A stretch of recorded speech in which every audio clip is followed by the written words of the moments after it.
نظر بد اور حسد کا فوری علاج قرآن و حدیث کی روشنی سے آج آپ کے ساتھ ایسے وظائف، ایسے اعمال، ایسے اذکار کا ذکر کیا جائے گا جن کو پڑھ کر آپ ہر طرح کے حسد سے، نظر بد سے محفوظ رہیں گے۔ اگر نظر بد کے اثرات ہیں، حسد کے اثرات ہیں، وہ فوراً زائل ہو جائیں گے۔ یہ تعلیمات ہمیں قرآن و حدیث کی روشنی سے ملتی ہیں۔ اگر ہم ان کو فالو کریں، ہم اپنے اس مقصد میں بہت جلد کامیاب ہوں گے۔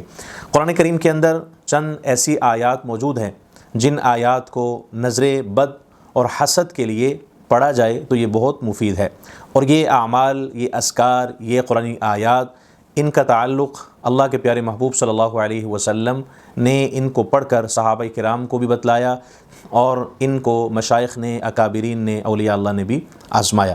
اور یہ جو آیات ہیں، حضرت حسن بصری رحمۃ اللہ علیہ نے نظر بد سے حفاظت کے لیے، حسد سے بچنے کے لیے یہ آیات کا ذکر بھی کیا، اور اس کے علاوہ بہت سارے مشائخ نے، صحابہ کرام نے بھی اس کا ذکر کیا۔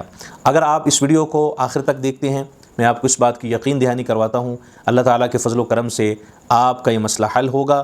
آئیے ہم چلتے ہیں اپنی گفتگو کی طرف۔ سب سے پہلے آپ سے میں یہ ریکویسٹ کروں گا، آپ ہمارے چینل کو سبسکرائب کر دیجئے تاکہ مزید ویڈیوز بھی آپ تک پہنچتی رہیں۔ شرکیہ حرکات سے، تعویذ گنڈوں سے اور غیر شرعی طریقوں سے اپنے آپ کو بچائیں، آئیں قرآن و حدیث کی روشنی سے اپنے مسائل کا حل پائیں۔ الحمدللہ وکفی وسلام علی عبادہ الذین اصطفی، اما بعد۔ سب سے پہلے کمنٹ میں ایک مرتبہ اللہ لکھیں تاکہ اللہ کی مدد اور نصرت ہمارے ہر کام میں شامل ہو جائے اور ہمارا ہر کام آسان ہو جائے۔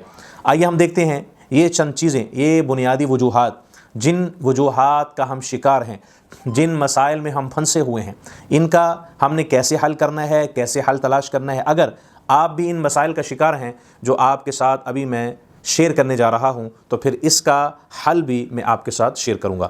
کیا آپ نے کبھی محسوس کیا کہ سب کچھ ٹھیک چل رہا تھا، پھر اچانک سے حالات بدل گئے؟ گھر میں سکون تھا لیکن بے چینی نے جگہ لے لی، کاروبار ترقی کر رہا تھا لیکن کمزوری اور تھکن نے گھیر لیا۔ کبھی کبھی انسان ہر ظاہری سبب تلاش کرتا ہے مگر کوئی وجہ سمجھ نہیں آتی۔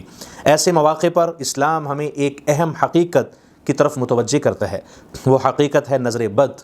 نظر بد ایک ایسی چیز ہے جس کا ذکر قرآن و حدیث میں موجود ہے۔ نظر بد اصل میں ہے کیا، اور حسد اصل میں ہے کیا؟ اس کی اگر ہم تھوڑی سی تعریف کریں، اس کی تھوڑی سی تفصیل کو اگر ہم دیکھیں، نظر بد کہتے ہیں کہ آپ اگر کسی کو دیکھ رہے ہیں، کسی بندے کو خوش دیکھ رہے ہیں، اس کے اوپر آپ اللہ تعالیٰ کی نعمتوں کو دیکھ رہے ہیں، اس کو اللہ نے وسعت سے نوازا ہے، اس پر فراوانی ہے، اس کو صحت سے نوازا گیا ہے، اس کو دولت سے نوازا گیا ہے، اس کو اولاد سے اللہ تعالیٰ نے نوازا ہے، تو آپ اس کو دیکھتے ہیں اس نظر سے کہ یار یہ اس کے پاس چیزیں کیوں ہیں، اس کو نظر بد کہا جاتا ہے۔ تو یہ اس طرح اگر بندہ کو سوچتا ہے تو یہ نظر کا اثر اس پر ہو جاتا ہے۔ اسی طرح حسد ہے۔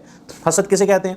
حسد علماء نے لکھا ہے اسی چیز کا نام ہے، اگر ایک چیز آپ نے کسی شخص کے پاس دیکھی، اچھا مکان دیکھا، اچھی گاڑی دیکھی، اچھا اس کے پاس گھر ہے، اب آپ کے مائنڈ میں یہ بات چل رہی ہے کہ یہ گاڑی اس کے پاس کیوں ہے، یہ تو میرے پاس ہونی چاہیے، یہ گھر اس کے پاس کیسے آ گیا، یہ تو میرے پاس ہونا چاہیے۔ تو جب یہ بندہ نیگیٹو سوچتا ہے، اسی چیز کا نام حسد ہے۔ حسد اللہ کے پیارے محبوب صلی اللہ علیہ وسلم نے فرمایا اسی طرح انسان کی نیکیوں کو ضائع کر دیتا ہے، جس طرح ایک لکڑی کو جلایا جائے، جس طرح لکڑی کو جلانے سے لکڑی راکھ بن جاتی ہے، اسی طرح انسان کے اعمال کو حسد ضائع کر دیتا ہے۔ تو ہمیں یہاں پر ایک تو حسد سے خود بھی بچنا چاہیے اور ہمیں حسد نہیں کرنا چاہیے۔ اگر کوئی شخص آپ سے حسد کرتا ہے، آپ اس کے لیے اس کی بھلائی کریں، اس کے ساتھ اچھائی والا معاملہ کریں، اس کے ساتھ آپ حسن سلوک کے ساتھ اس کے ساتھ پیش آئیں، تو ہمیں یہ اسلام تعلیمات دیتا ہے۔ اب حسد میں نے جیسے عرض کیا کہ اسی چیز کا نام ہے، ایک چیز دوسرے شخص کے پاس دیکھی گئی تو اس کا یہ اسکیچ بن گیا مائنڈ میں، آپ کے ذہن میں یہ بات بیٹھ گئی کہ یار یہ چیز اس کے پاس کیوں آ گئی ہے۔ تو جب بندہ نیگیٹو سوچنا شروع کر دیتا ہے تو اس لیے پھر وہ حسد کے اثرات، منفی اور نیگیٹو اثرات اس شخص کے اوپر پڑتے ہیں جس شخص کے پاس یہ چیزیں ہوتی ہیں۔ تو اس لیے کہا گیا، اللہ کے پیارے محبوب صلی اللہ علیہ وسلم نے ہمیں یہ بتلایا ہے، ہمیں یہ تعلیمات دی ہیں کہ حاسد سے ہمیں بچنا چاہیے۔ حاسد ایک دشمنوں میں سے، یہ بھی انسان کا ایک دشمن ہوتا ہے۔ تو اگر کوئی بندہ آپ سے حسد کر رہا ہے تو اب آپ نے اس سے کیسے بچنا ہے؟ اب ہم اس بات کی طرف آتے ہیں، حسد سے کیسے چھٹکارا ہم پائیں۔ تو اس کی تھوڑی سی تعریف اگر ہم دیکھتے ہیں، نبی کریم صلی اللہ علیہ وسلم نے ہمیں یہ جو مواقع ہیں، ان مواقع پر ہمیں کیا کرنے کا حکم دیا ہے۔ جیسے میں نے عرض کیا، نظر بد کے حوالے سے آپ علیہ الصلوۃ والسلام نے نظر بد کے اثرات کی خبر دی ہے۔ بعض اوقات حسد بری نگاہیں انسان کی نعمتوں پر اثر انداز ہو سکتی ہیں، جیسے میں نے آپ سے عرض کیا۔ اس لیے اسلام نے ہمیں حفاظت کے طریقے بھی سکھائے ہیں۔ قرآن مجید کی آیات ہماری ڈال ہیں، مسنون دعائیں ہماری حفاظت کا ذریعہ ہیں۔ اللہ تعالیٰ کی پناہ سب سے محفوظ پناہ ہے۔ جو شخص اللہ کی طرف رجوع کرتا ہے اللہ اس کے لیے کافی ہو جاتا ہے۔ تو اس کے لیے ہمیں یہ 3 صورتیں اگر ہم یہ پڑھ لیں، سورۃ الفلق، سورۃ الناس اور سورہ اخلاص، جب اللہ کے پیارے محبوب صلی اللہ علیہ وسلم پر جادو کے اثرات ہوئے، جادو ہوا، تو آپ نے انہی صورتوں کو پڑھا، اور آپ علیہ السلام کی زندگی بھر کا یہ معمول رہا ہے۔